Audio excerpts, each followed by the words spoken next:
Kecelakaan lalu lintas yang melibatkan sejumlah mobil kembali terjadi di Jalan Lintas Timur atau Jalintim, Kabupaten Pelalawan, Riau.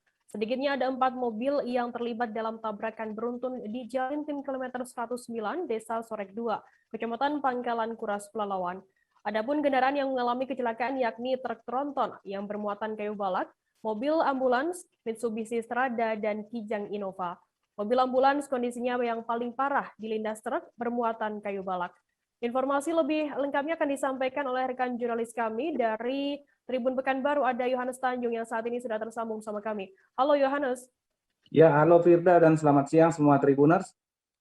Yohanes, bisa Anda jelaskan bagaimana terjadinya kecelakaan, kronologi terjadinya kecelakaan beruntun tersebut?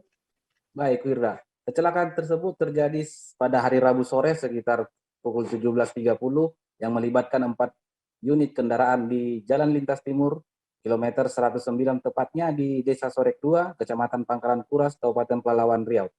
Kecelakaan ini diakibatkan oleh truk balak menabrak 3 mobil sekaligus di tempat kejadian perkara. Yang paling parah yakni 1 unit ambulan yang ringsek. Bahkan saat kecelakaan, ambulans tersebut berada di bawah kolong dan dibawa ban oleh daripada truk tronton tersebut. Alhasil 4 mobil tersebut mengalami kerusakan yang parah dan menimbulkan kerugian material. Begitu, Firda.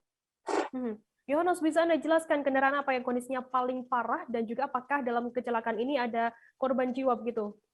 Baik, Firda. Dalam kecelakaan ini yang paling parah yakni 1 unit ambulan yang berada di TKP dan ditabrak oleh truk yang membawa kayu balak. Kayu balak artinya kayu yang dibawa oleh dari hasil hutan tanaman industri. Dalam hal ini kecelakaan terjadi ketika supir truk kayu balak mengendarai kendaraan di Jalan Lintas Timur namun kehilangan arah dan menabrak 3 unit mobil yang saat itu berada di sebuah bengkel milik masyarakat.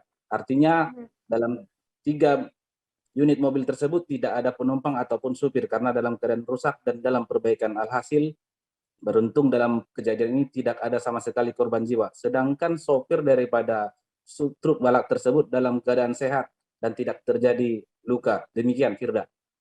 Yohanes, apakah saat ini 4 kendaraan yang terlibat dalam kecelakaan beruntun ini sudah dievakuasi begitu oleh petugas-petugas di sana? Baik, Firda. Setelah mendapatkan laporan dari masyarakat setempat, tim dari kepolisian atau Polantas, Polres Pelalawan maupun Polsek setempat langsung turun ke lokasi kejadian, dibantu dengan masyarakat sehingga melakukan evakuasi terhadap ke-4 mobil yang terlibat kecelakaan lalu lintas. Demikian, Firda. Baik, terima kasih rekan jurnalis dari Tribun Pekanbaru, Yohanes Tanjung atas laporannya. Selamat bertugas kembali. Jangan lupa subscribe, share, komen, dan like ya.